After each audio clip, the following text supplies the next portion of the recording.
How can I get a construction license? In this video, I'm going to talk to you about how to get your license in construction and some tips along the way. This can be a general pattern or a pattern for you to get your general contractor's license and start your own company. So either way, we're going to have some fun. So I'm going to go through the steps and I'm going to give you tips along the way. By the way, I've recently gone through this process and I know some things that will really make it easy on you. So let's do this right now.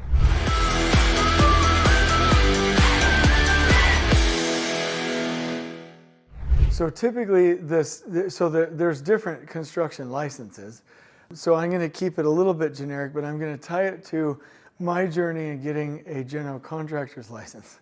So let me just tell you a brief story just to open this up. We started a company called Lean Belt. We do construction projects in Phoenix, Arizona. That's our showcase company to showcase lean implementation so that we can help the industry, and it's a good form of cash flow and it provides opportunities for our own people. So there's many different reasons for it, and we work with a great developer.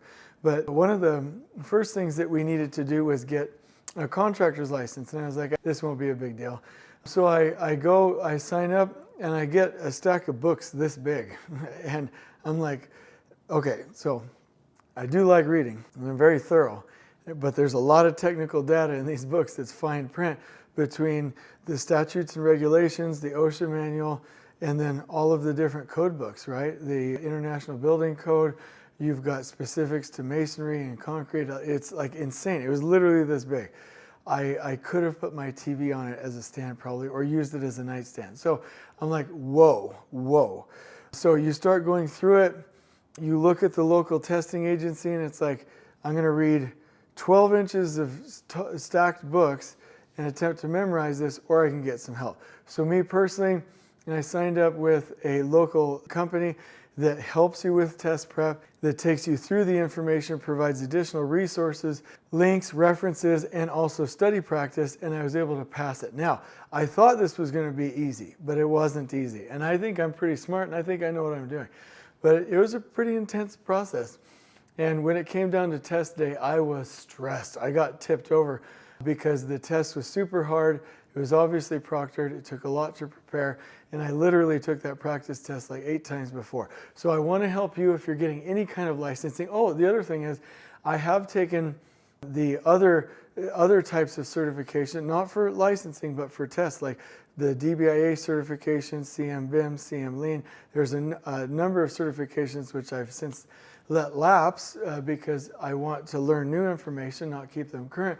But I'm pretty good at this test prep thing. So let me take you through the steps here and see if I can help you. So number one, determine the type of license that's needed, of course, right?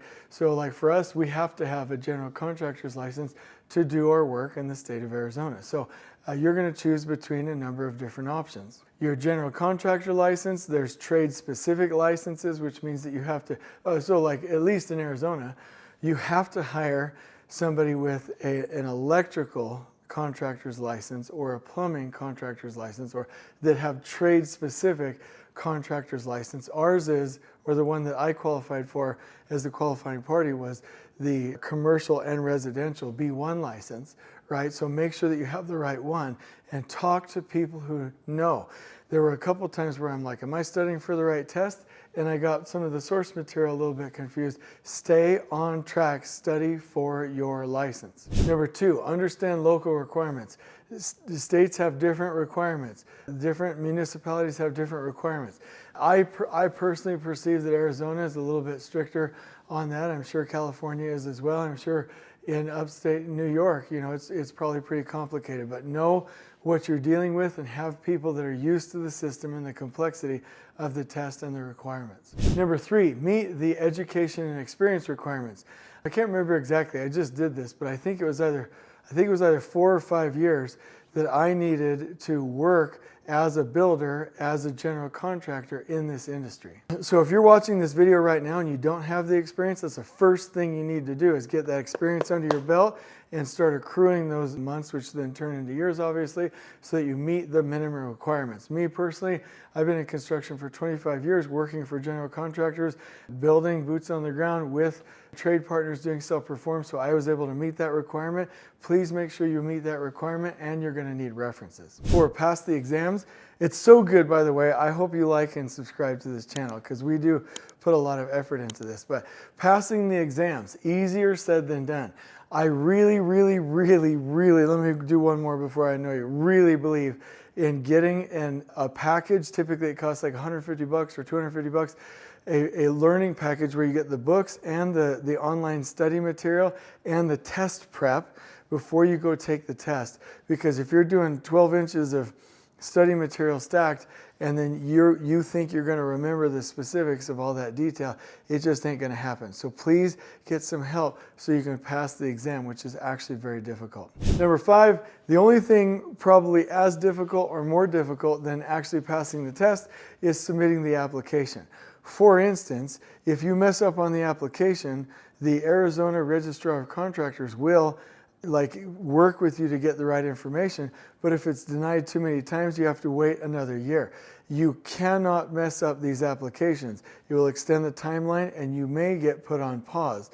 So the application is just as important. In fact, when I saw all of the requirements, how exact the data had to be, all of the business information we needed to provide, I was like, forget this. I'm just paying the $250 to have this entity, this organization, help me to submit the application. I thought it was going to be quick. I got super disappointed. It literally took 3 to 4 weeks, and then the approval came 2 weeks after that. So I'm like, this was faster for me to study and pass the test. The application is no little deal, and you'll want to be on point and accurate with all of your information. And also think out very thoroughly how you want to organize it from a business standpoint. Who are your partners? Who owns different parts of the business? Because for us, Elevate owns Lean Belt, and so we had to have a tiered organization chart showing all of that with all of the right ownership percentages on there so that we could get approved. Number 6, especially if you're doing your contractor's license, you want to get your insurance and bonding. We have an insurance broker, and that helps us with bonding as well, but they was able to work with sureties to get that for us. But thankfully, actually, when you work with that specific company that helps you with their prep, and sometimes, no, I don't think the Registrar of Contractor does it. No, it's specifically these entities that help you prepare. They can connect you with the right insurance and bonds to get you started, but you'll need to have that in place so that you can get your license. Number 7, pay fees. I typically don't say that I enjoyed paying fees, but this was the most enjoyable part of the entire process for me because it was literally like, here's the money, let's go. It was the simplest part of the whole process. 8, pass background checks. So I don't know all the details on what needs to happen there, but you and your partners, anybody who owns the business for which you're going to be the representative qualifying party, need to have background checks. And typically if you hire a company to help you prep, you'll be able to do that, or you'll be able to do it through the website for your local municipality.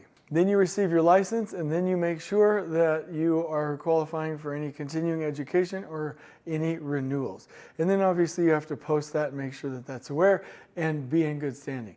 But the bottom line for me is, at key steps, let me go through them, is that know what you want, be motivated, okay? Understand exactly what type of license you want. Get help. I cannot stress that. That's going to help you with the exam. That's going to help you with the application. And then stay current and be very clear throughout this process. And the other thing that I would say, please have a supportive family, a supportive structure, and carve out time. I didn't get it done until I had time block segments to get it done, and it was a whole lot harder than I thought. So get in, get focused, and get it done if you want your license. So I just went through this. I can help you if you need help or references. And if you need any advice along the way, you can just contact us at any time. But we will give you a really nice Canva graphic. And the call to action is to use that if you're considering getting your license. And then obviously, just know that we're your partners, and you can reach out in that comment section at any time. This will all be in the description below. I hope you've enjoyed this video. On we go.